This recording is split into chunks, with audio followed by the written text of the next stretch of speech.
Hi, folks. Welcome back. Dennis Vitoza, also known as Def Noodles, and I'm still traveling. But today, we're going to be talking about the Lindsay Clancy case. It's still going on. There are a lot of developments, but what we're actually going to be talking about today isn't necessarily the case itself, but once again, the circus surrounding it.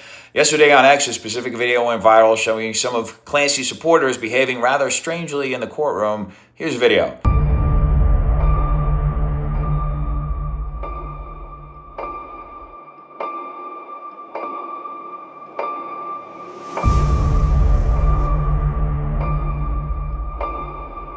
Now, one of them has actually been identified as Brittany Romano. She grew up with Lindsay Clancy and has shared pictures of the two of them together as children on Instagram. Later, somebody caught up with her on TikTok Live and asked her some questions about her behavior in the courtroom. Like smiled and winked into the camera. Did you know you did that and why? Well, no, I was laughing because I grew up with Lindsay. You did? Yeah, so she looks at me and I look at her and I'm like, but it wasn't that. My dad had saw previously on Court TV and he said I looked bad.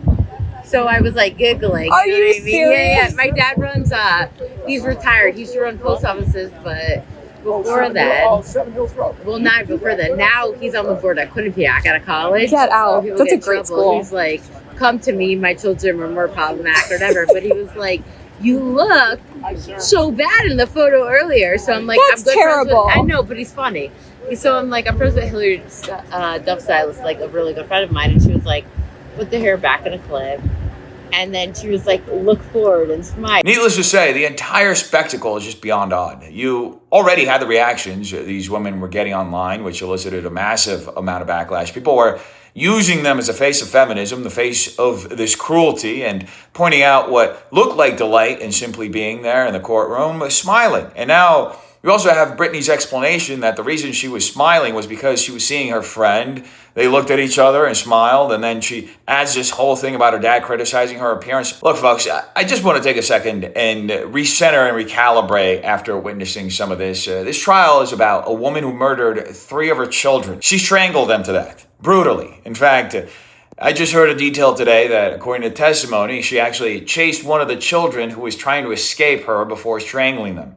These deaths took several minutes. The brutality of what happened has to be highlighted because that's what we're actually dealing with here. The true victims of these crimes are the children. It's not Lindsay Clancy, who was supposedly failed by the system, as feminists are trying to frame it. Patrick Clancy, who lost his children, is obviously a victim as well. But the true victims of this crime are those 3 little angels who lost their lives in the most brutal manner possible at the hands of the one person entrusted with them by God, their mother. Now, as far as Brittany Romano goes, people started doing more digging into her and found out that she had, in fact, expressed support for Luigi Mangione, to no one's surprise.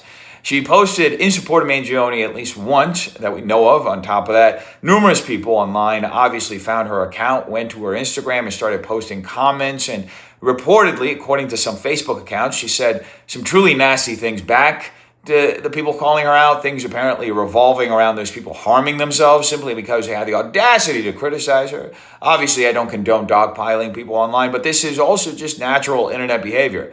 The most intelligent thing you can do when you're in this sort of situation is log off instead of engaging with people in an increasingly negative manner. That said, eventually, Brittany locked her comments to stop the influx of pushback, so people naturally started DMing her instead, and she reportedly, allegedly, sent this to one person. That's so great, but I just want to let you know that under civil laws and federal laws, anything you keep sending me is harassment and I will sue. So, like, keep harassing me with your 0 followers and 2 posts. Yes, that is Brittany Romano allegedly threatening to sue people over their behavior. I don't know what grounds that lawsuit would have, and I'm not going to sit here and speculate about it, but this is the person we're seeing here. This is the woman who was sitting in the courtroom, smiling, showing delight, and winking at the camera during a trial for a horrendous murder.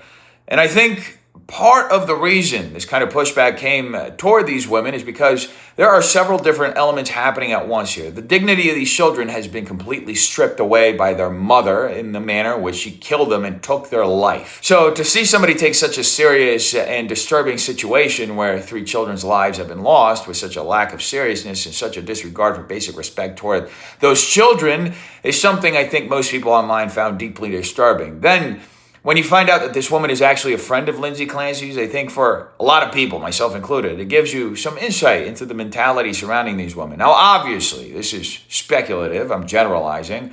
I'm looking at what this woman has publicly said, how she has publicly carried herself, and I'm speculating from there. I'm not pretending to know this woman and that any of this is established fact, but the behavior itself is interesting because it gives us a glimpse into the culture surrounding these women, the entitlement, the lack of empathy, the arrogance, the pride, and the complete lack of self-awareness.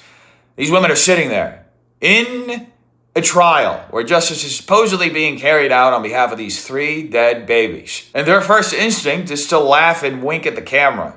This isn't the Super Bowl. This isn't the World Series. This isn't the Stanley Cup. This isn't TRL Live at Times Square. This is a trial for a horrific crime. And had it happened 15 or 20 years ago, Lindsay Clancy would have been basically lynched in the streets of public opinion.